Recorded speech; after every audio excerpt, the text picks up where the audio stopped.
आप इसकी चेक करें, इसकी ग्रेवी बहुत ज़्यादा, जैसे मूंग छोले का सालन होता है तो लोग ऐसा होता है कि उसका बहुत पतला पतला होता है। तो जिस तरह की रेसिपी से मैंने बनाई है, मतलब जिस मेथड से ये रेसिपी बनाई है, तो आप उसी मेथड को फॉलो करेंगे तो आपका टेस्ट भी बहुत अच्छा आएगा मूंग छोले का, और क्या कहते हैं जो ना, लुक भी बहुत बेहतरीन होगा। इसको हम रोटी से भी खा सकते हैं और पूरी के साथ भी खा सकते हैं। तो उम्मीद है कि आपको ये रेसिपी भी पसंद आएगी। तो प्लीज़ मेरी वीडियो को स्किप नहीं कीजिएगा, फुल वॉच कीजिएगा, फुल रेसिपी को फॉलो कीजिएगा। तो चलिए बनाना शुरू करते हैं। अस्सलाम वालेकुम वरहमतुल्लाहि वबरकातुहू। आज मैं आपके साथ मुर्ग छोले की रेसिपी शेयर कर रही हूँ। इसके लिए हमने कढ़ाई के अंदर ऑयल ले लिया जो खूब अच्छे से गर्म हो गया है और आपके सामने वो चल रहा है। तो इसमें एक बड़े साइज़ की जल्दी से मैं प्याज डालूँ वीडियो शुरू करने से पहले, ऐसा ना हो कि प्याज ज़्यादा शोर करने लग जाए।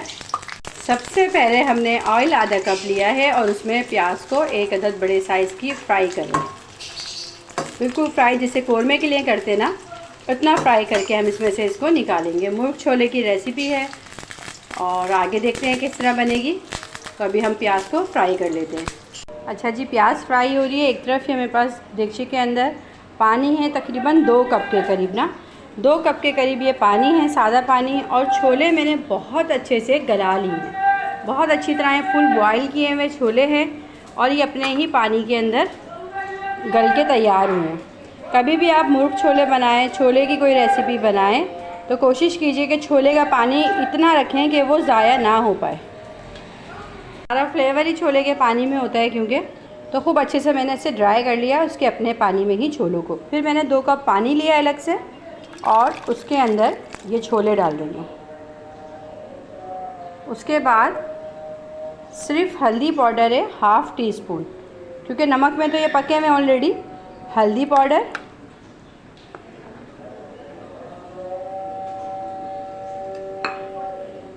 और तमाम साबुत गरम मसाला, ये देखें, काली मिर्चें, बड़ी इलायची, दारचीनी, लौंग, ठीक है, ये सब इसमें डाल के अब हम इसे चूल्हे पे रख देते हैं।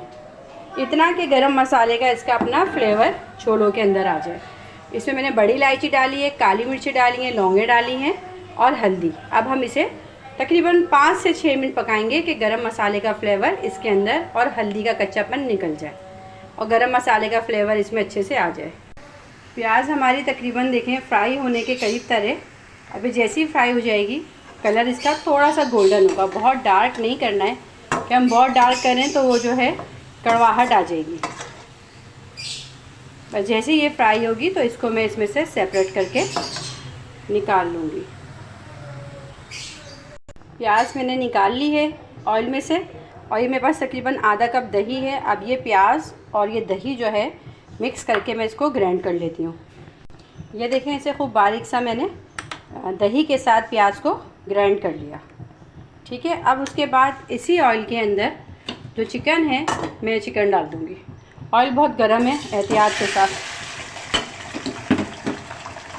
सबसे पहले मैं चिकन डाल के फ्राई करूँगी।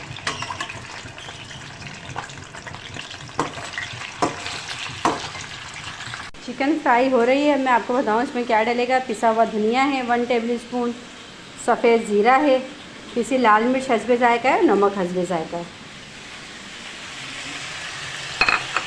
उसके बाद चिकन अच्छे से देखें हमारा फ्राई हो गया है, कलर चेंज हो गया, इसकी जो स्मेल होती है पानी की, ब्लड की, वो इसमें से निकल चुकी है। अब इस स्टेज में मैं इसके अंदर लहसुन अदरक का पेस्ट 1 टेबल स्पून से ज़्यादा भर के थोड़ा ना लहसुन अदरक का पेस्ट ये ऐड कर दूँगी। अब हम इसे भूनेंगे। लहसुन अदरक अच्छे से फ्राई हो गया। अब जो हमने प्याज और दही ये जो है एक साथ ग्राइंड किया था, अब हम इसमें ये ऐड करेंगे। उसके बाद ये पिसी लाल मिर्च, सफ़ेद ज़ीरा, पिसा धनिया और नमक अब हम ये ऐड करेंगे साथ ही में। इसको ऐड करने के बाद अब हम इसे खूब अच्छे से चलाएंगे।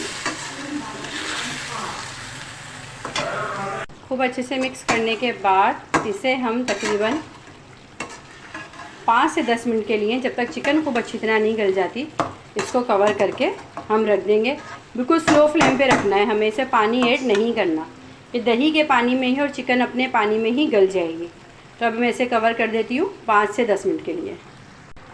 अच्छा जी, एक तरफ देखें इसकी बहुत अच्छे से भुनाई हो गई है, खूब अच्छी तरह से।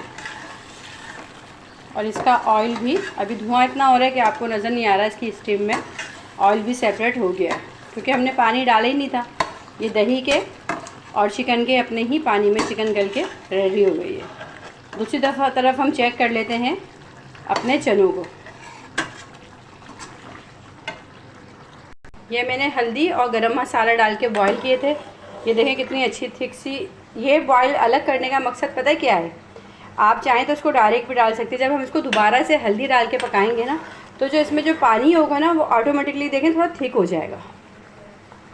तो जब हम इसको उसमें ऐड करेंगे ना चिकन में, तो इसकी ग्रेवी बहुत अच्छी बनेगी। अब हम चूल्हा बंद करके इसे चिकन के अंदर ऐड कर देते हैं। 3 से 4 अदद में इसमें साबुत हरी मिर्चें भी ऐड कर देती हूँ। और अब मैं इसके अंदर ये जो छोले हैं, ये तमाम छोले इसके अंदर ऐड कर दूँगी।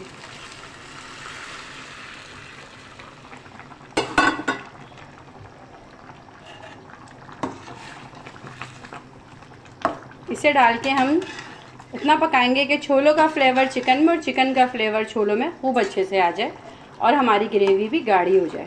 2 से 5 मिनट लगेंगे इसको पकने में, और फिर ये इंशाल्लाह ताला एक मज़ेदार सा मुर्ग छोलों का सालन रेडी होगा। फिर मैं आपको इसका नेक्स्ट स्टेप बताती हूँ क्या करेंगे। खूब अच्छी तरह ये पक चुके हैं तकरीबन। अब हम इसका चूल्हा बंद कर देंगे और क्या कहते हैं जो है, ताकि इसका ऑयल ऊपर आ जाए सारा। अगर मैं छोले इसके अंदर साथ डाल के पकाती ना ग्रेवी के अंदर, तो तमाम ऑयल जो था वो छोले जब्स कर लेते, फिर एक इसका लुक भी अच्छा नहीं आता और ऑयल भी बिल्कुल गायब हो जाता। अब बस इसका चूल्हा बंद कर दिया मैंने। इस स्टेज पे मैं इसके अंदर पिसा हुआ गरम मसाला मिक्स जो है वो ऐड कर दूंगी और थोड़ा सा हरा धनिया,